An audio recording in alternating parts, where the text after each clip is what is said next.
Countdown. 10, 9, 8, 7, 6, 5, 4, 3, 2, 1, 0.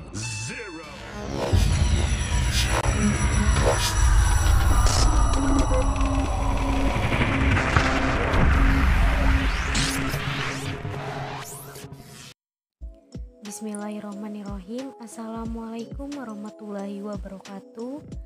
Perkenalkan, nama saya Rima Hikmatur Rahma dengan NIM 20141110145.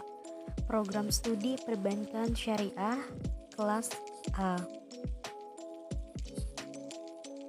Dengan mata kuliah Ekonomi Makro dan Mikro Islam, dosen pengampu Ayu Ajahra MM. Di sini saya ingin menjelaskan kekuatan konspirasi ekonomi pro rakyat. Apa itu konspirasi?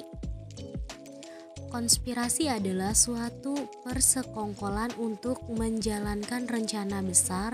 Kata-kata konspirasi selalu menarik minat banyak orang. Mendengar kata konspirasi, yang terlintas pasti adalah teori-teori konspirasi yang dihubungkan dengan berbagai peristiwa besar. Menurut Kamus Besar Bahasa Indonesia atau KBBI, kata konspirasi adalah persekongkolan atau komplotan, sedangkan pelaku yang menjalankan konspirasi ini disebut dengan konspirator. Saat ini kesenjangan ekonomi di Indonesia sudah semakin terlihat tajam. Istilah yang kaya makin kaya dan yang miskin makin miskin, dan termiskinkan masih melekat pada kondisi rakyat Indonesia, khususnya di wilayah Indonesia bagian timur atau WIT, maupun di wilayah perbatasan Indonesia dengan negara lain. Kelemahan perekonomian rakyat didukung dengan banyaknya pengelola sumber daya yang dikuasai oleh kekuatan konspirasi, sehingga kekayaan sumber daya yang dimiliki negara dan seharusnya dimanfaatkan oleh rakyat terhalang oleh pihak konspirasi yang di belakangnya memiliki kepentingan, sehingga menjadikan pemerintah diberdayakan oleh pemangku konspirasi kepentingan. Hal ini seperti yang dikatakan oleh Prof. Musa Asyarif saat memberikan materi yang berjudul Rekonstruksi Kebijakan Ekonomi Pro Rakyat dalam acara Konvensi Nasional Indonesia Berkemajuan pada Selasa 24/05 di Gedung Pascasarjana Universitas Muhammadiyah Yogyakarta atau UMY. Dalam penyampaiannya, Prof. Musa mengatakan bahwa pihak konspirasi disebut sebagai tukang catut. Tukang catut ini merupakan para pemegang kepentingan yang selalu memainkan kebijakan perekonomian pemerintah.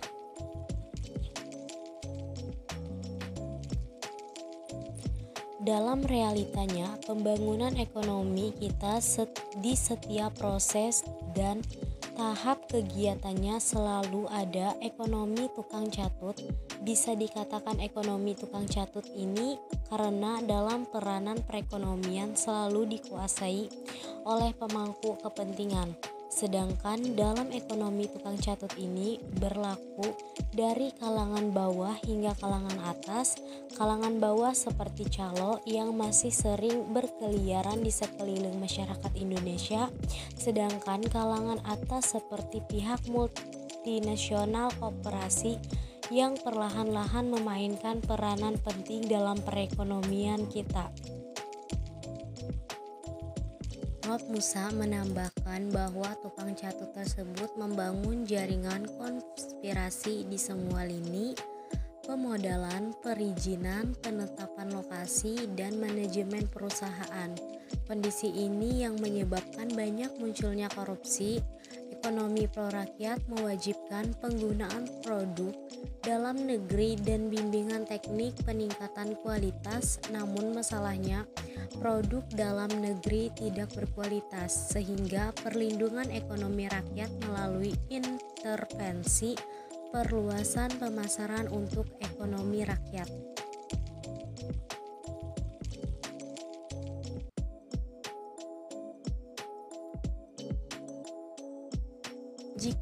Melihat kasus di Indonesia, Prof. Musa mencontohkan kasus Freeport. Saya menduga Freeport ada kejahatan konspirasi. Faktanya rakyat tidak berani mengusik Freeport, hanya pihak kepentingan yang bisa mengusik Freeport. Di lain sisi, kasus Freeport tidak berdaya pro rakyat.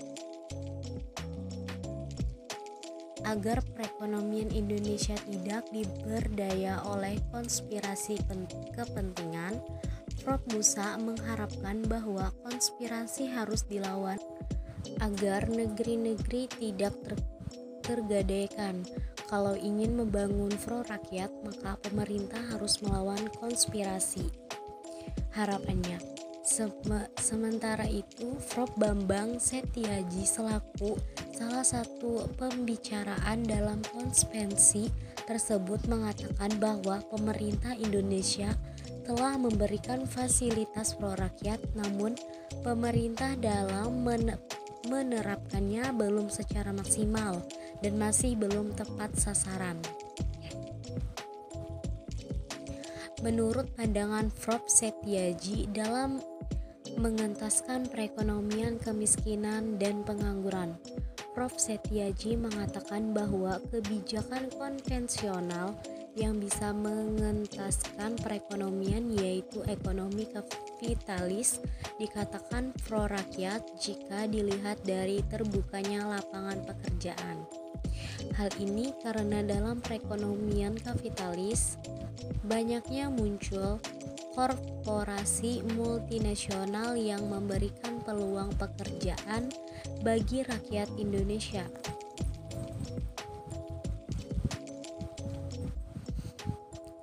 Orang asing memberi teknologi dengan memberi pekerjaan kepada rakyat. Ini kaitannya dengan memperbanyak regulasi yang pro rakyat. Ini karena pengangguran lebih berbahaya daripada perbudakan. Banyaknya perusahaan asing inilah yang memberikan peluang kepada rakyat yang menganggur. Sama halnya dengan ketimpangan sosial, ini juga memberikan peluang orang kaya memberikan pekerjaan kepada warga kalangan bawah. Selanjutnya, selain itu, Prof. Setiaji juga menyebutkan bahwa perekonomian pro rakyat seperti mega proyek infrastruktur, pensiun untuk semua rakyat, kredit usaha rakyat atau KUR, subsidi pangan, serta alokasi dana mengaproyekkan infrastruktur itu dapat dikatakan pro rakyat. Namun pada titik tertentu infrastruktur anggaran habis untuk merawat, terlebih kala ada yang korupsi. Selain itu, pensiun untuk semua rakyat jangan sampai dilakukan agar tidak seperti Yunani yang terpuruk dalam perekonomian. Oleh karena itu, pemerintah harus hati-hati kalau menerapkan pensiun untuk semua rakyat karena akan defisit anggaran pemerintah. Untuk mengeteskan pengangguran, Prof. Setiaji menekankan kepada pemerintah bahwa yang harus ditolong dengan peningkatan perekonomian rakyat harus dari kalangan yang kreatif. Pemerintah harus menolong rakyat yang 20% ke atas dari 40% rakyat kalangan bawah. Ini karena yang berhak ditolong rakyat pada 20% ke atas inilah yang memiliki kreativitas seperti sarjana. Mungkin ini saja yang dapat saya jelaskan, kurang dan lebihnya saya mohon maaf. Sekian, wassalamualaikum warahmatullahi wabarakatuh.